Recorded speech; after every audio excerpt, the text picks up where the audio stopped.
Stepping into Shakespeare presents Twelfth Night by William Shakespeare. Act 1.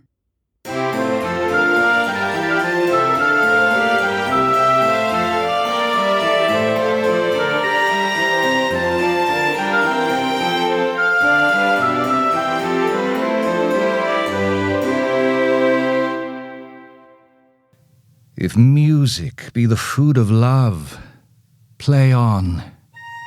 Give me excess of it, that surfeiting the appetite may sicken, and so die. That strain again, it had a dying fall.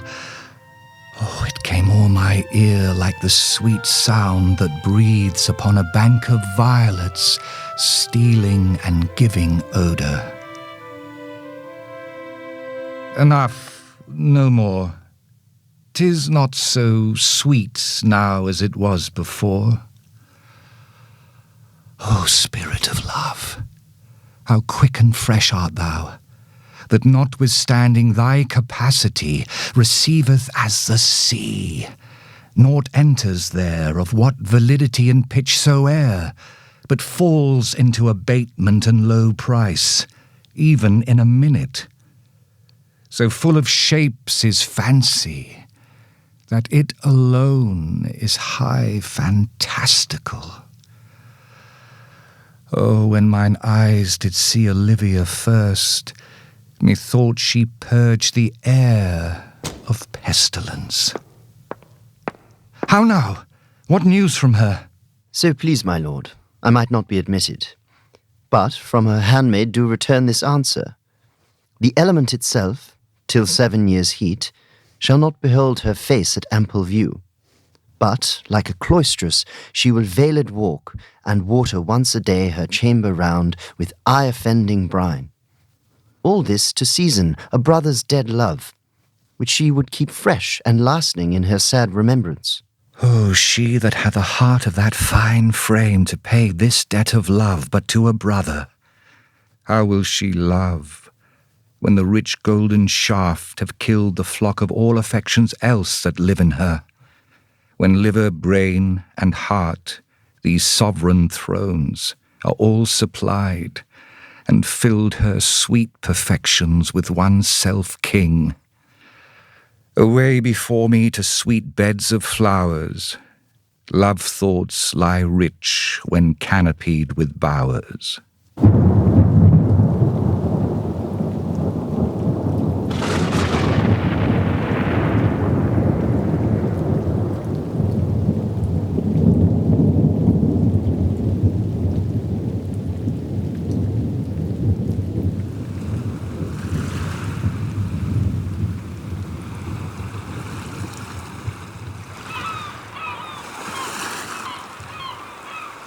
What country, friends, is this? This is Illyria, lady. And what should I do in Illyria? My brother is in Elysium. Perchance he is not drowned. It is perchance that you yourself were saved. Oh, my poor brother. And so perchance may he be. True, madam. And to comfort you with chance, assure yourself, after our ship did split, when you and those poor numbers saved with you hung on our driving boat, I saw your brother, most provident in peril, bind himself, courage and hope both teaching him the practice, to a strong mast that lived upon the sea, where like Orion on the dolphin's back, I saw him hold acquaintance with the waves, so long as I could see. For saying so there's gold. Mine own escape enfoldeth to my hope, whereto thy speech serves for authority the like of him. Knowest thou this country? Why, madam, well, for I was bred and born not 3 hours' travel from this very place. Who governs here? A noble duke, in nature as in name. Orsino is his name. Orsino? I have heard my father name him. He was a bachelor then. And so is now, or was so very late, though now he seeks the love of fair Olivia. What's she? A virtuous maid, the daughter of a count that died some 12 months since, then leaving her in the protection of his son, her brother, who shortly also died, for whose dear love, they say, she hath abjured the company and sight of men. Oh, that I served that lady. That were hard to compass, because she will admit no kind of suit. No, not the Duke's. I will believe thou hast a mind that suits with this thy fair and outward character. I prithee, and I'll pay thee bounteously, conceal me what I am and be my aid, for such disguise as haply shall become the form of my intent. I'll serve this Duke. Thou shalt present me as a eunuch to him. It may worth thy pains. What else mayhap to time I will commit, only shape thou silence to my wit. Be you his eunuch, and your mute I'll be. When my tongue blabs, then let mine eyes not see. I thank thee. Lead me on.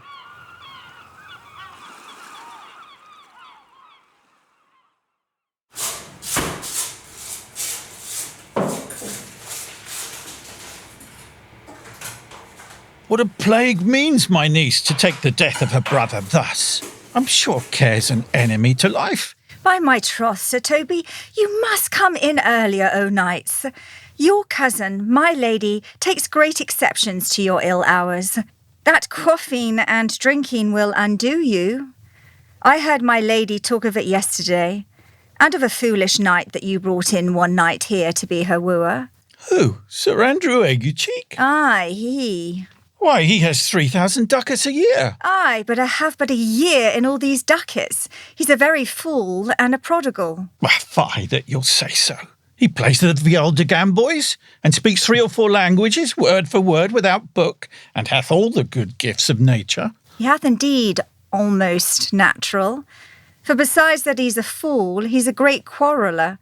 And moreover, he's drunk nightly in your company. Was drinking healths to my niece. I'll drink to her as long as there's a passage in my throat and drink in Illyria. He's a coward and a coistrel that will not drink to my niece till his brains turn at the toe like a parish top. What, wench?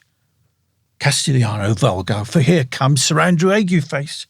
Sir Toby Belch. How now, Sir Toby Belch? Sweet Sir Andrew. Bless you, fair shrew. And you too, sir. Accost, Sir Andrew, accost. What's that?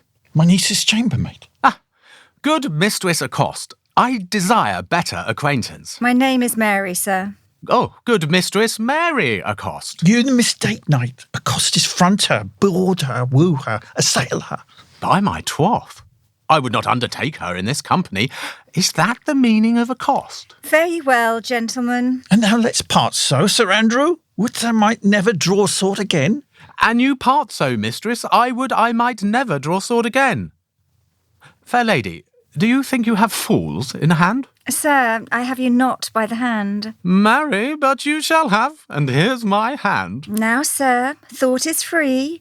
I pray you bring your hand to the buttery bar and let it drink. Wherefore, sweetheart? What's your metaphor? It's dry, sir. Why, I think so. I am not such an ass, but I can keep my hand dry. But what's your jest?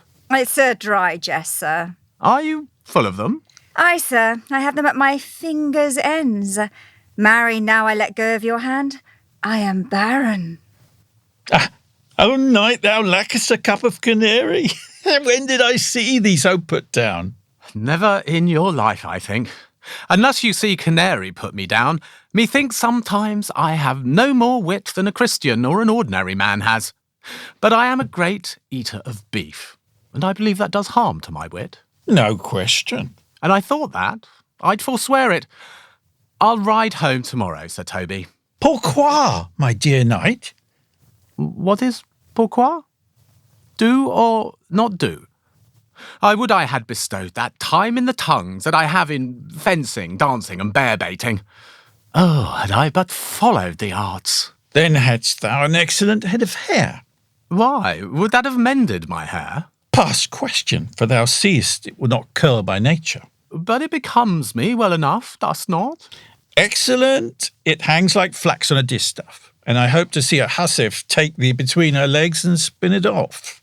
Faith, I'll home tomorrow, Sir Toby. Your niece will not be seen, or if she be, it's 4 to 1 she'll none of me. The Count himself here hard by woos her. She'll none of the Count. She'll not match above her degree, neither in estate, years, nor wit. I've heard her swear it. Tut, there's life in it, man. I'll stay a month longer. I am a fellow of the strangest mind in the world. I delight in masks and revels, sometimes all together. What is thy excellence in a galliard night? Faith, I can cut a caper. And I can cut the mutton to it. And I think I have the back trick simply as strong as any man in Illyria. Wherefore are these things hid? Wherefore are these gifts a curtain before 'em? Why dost thou not go to church in a galliard and come home in a coranto? My very walk should be a jig. Shall we set about some revels? What shall we do else? Let me see thee caper. Higher! Excellent! If the Duke continue these favours towards you, Cesario, you are like to be much advanced. He hath known you but 3 days, and already you are no stranger. You either fear his humour or my negligence, that you call in question the continuance of his love. Is he inconstant, sir, in his favours? No, believe me. Where is Cesario? On your attendance, my lord, here. Stand you a while aloof. Cesario, thou knowest no less, but all. I have unclasped to thee the book even of my secret soul. Therefore, good youth, address thy gate unto her. Be not denied access.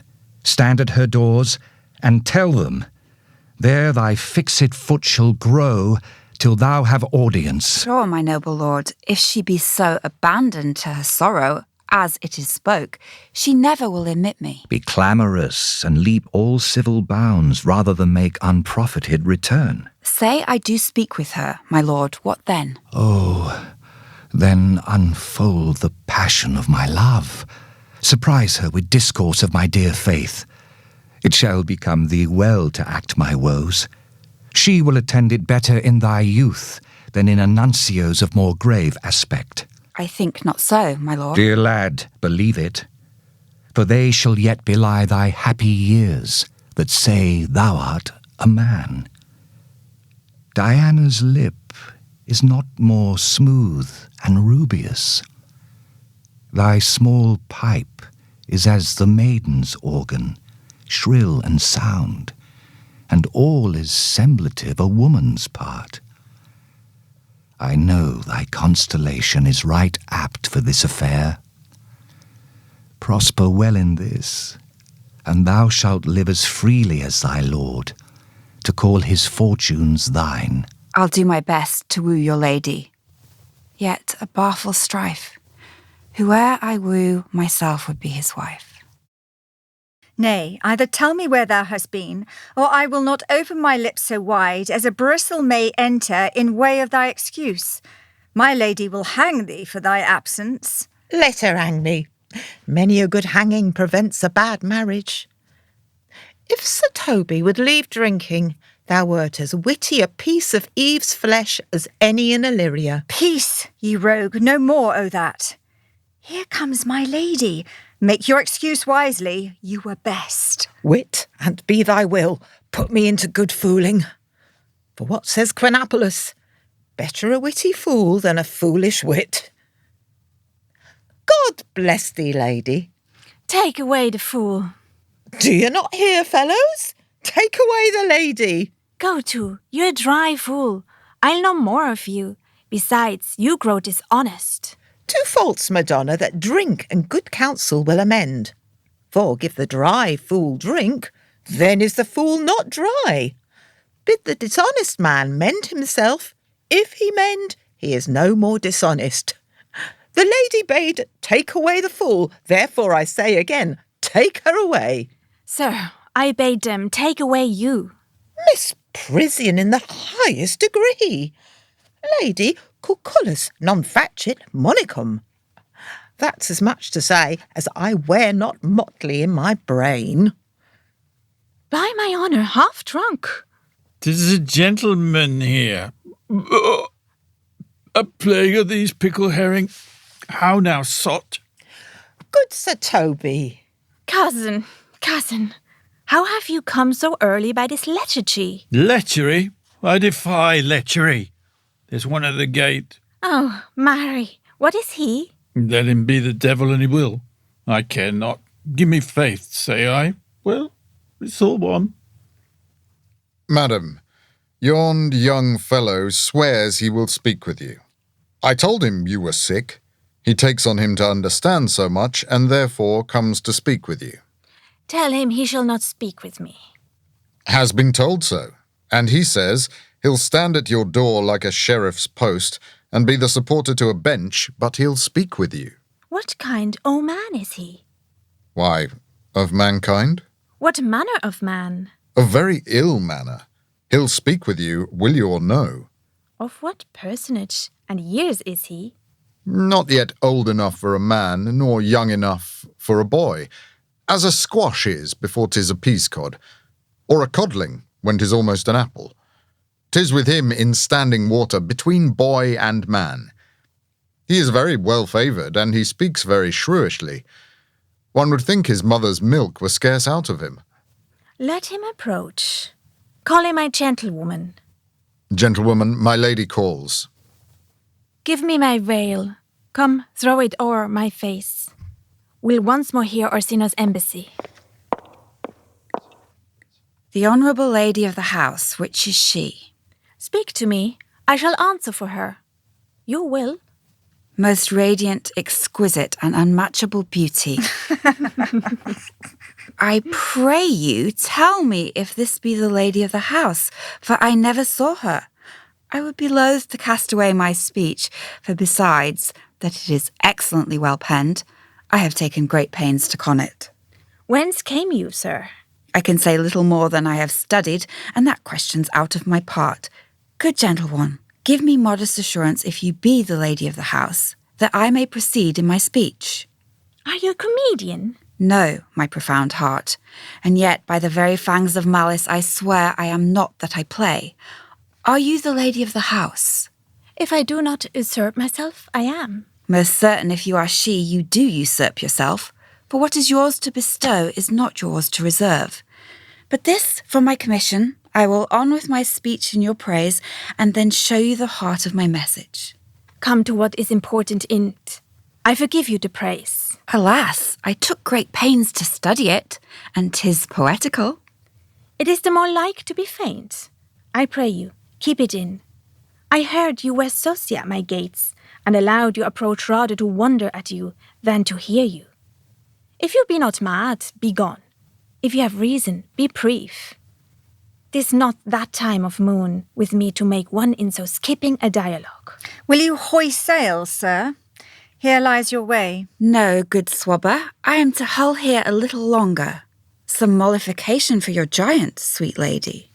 Tell me your mind. I am a messenger. Sure, you have some hideous matter to deliver, when the courtesy of it is so fearful.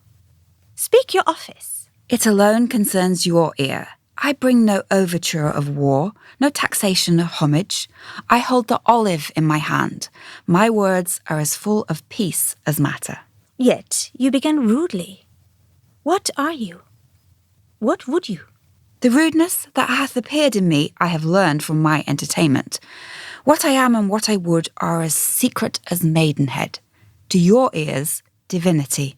To any others, profanation. Give us the place alone. We will hear this divinity. Now, sir, what is your text? Most sweet lady. A comfortable doctrine, and much may be said of it. Where lies your text? In Orsino's bosom. In his bosom? In what chapter of his bosom? To answer by the method in the first of his heart. Oh, I have read it. It's heresy. Have you no more to say? Good madam, let me see your face. Have you any commission from your lord to negotiate with my face? You are now out of your text. But we will draw the curtain and show you the picture. Look you, sir. Such a one I was this present. Is't not well done? Excellently done, if God did all. 'Tis in grain, sir. 'Twill endure wind and weather. 'Tis beauty truly blent, whose red and white nature's own sweet and cunning hand laid on. Lady, you are the cruellest she alive, if you will lead these graces to the grave and leave the world no copy. Oh, sir, I will not be so hard-hearted. I will give you out divers sketches of my beauty. It shall be inventoried, and every particle and utensil labelled to my will, as item, tulips, indifferent red, Item, 2 grey eyes with lids to them. Item, 1 neck, 1 chin, and so forth. Were you sent hither to praise me? I see what you are. You are too proud. But if you were the devil, you are fair. My lord and master loves you. Oh, such love could be but recompensed, though you were crowned the nonpareil of beauty. How does he love me? With adorations, fertile tears, with groans that thunder love, with sighs of fire. Your lord does know my mind. I cannot love him. Yet I suppose him virtuous, know him noble, of great estate, of fresh and stainless youth, in voices well divulged, free, learned, and valiant, and in dimension and the shape of nature, a gracious person. But yet I cannot love him. He might have took his answer long ago. If I did love you in my master's flame with such a suffering, such a deadly life, in your denial I would find no sense. I would not understand it. Why? What would you? Make me a willow cabin at your gate, and call upon my soul within the house. Write loyal cantons of contemned love, and sing them loud even in the dead of night. Hallow your name to the reverberate hills, and make the babbling gossip of the air cry out, Olivia! Oh, you should not rest between the elements of air and earth, but you should pity me. You might do much. What is your parentage? Above my fortunes, yet my state is well. I am a gentleman. Get you to your lord. I cannot love him. Let him send no more. Unless, perchance, you come to me again to tell me how he takes it. Fare you well. I thank you for your pains. Spend this for me. I am no feed post, lady. Keep your purse. My master, not myself, lacks recompense. Love make his heart of flint, that you shall love, and let your fervour, like my master's be, placed in contempt. Farewell, fair cruelty. What is your parentage? Above my fortune, yet my state is well. I'm a gentleman. I'll be sworn thou art. Thy tongue, thy face, thy limbs, action and spirit, do give thee fivefold blazon. Not too fast. Soft, soft. Unless the master were the man. How now? Even so quickly may one catch the plague? Methinks I feel this youth's perfection, with an invisible and subtle stealth to creep in at mine eyes. Well, let it be. What ho, Malvolio? Here, madam, at your service. Run after that same peevish messenger, the county's man. He left his ring behind him. Would I or not? Tell him I'll none of it. Desire him not to flatter with his lord, nor hold him up with hopes. I am not for him. If that the youth will come this way tomorrow, I'll give him reason for it. Hie thee, Malvolio. Madam, I will. I do I know not what, and fear to find. Mine eye too great a flatterer for my mind. Fate, show thy force. Ourselves we do not owe. What is decreed must be, and be this so.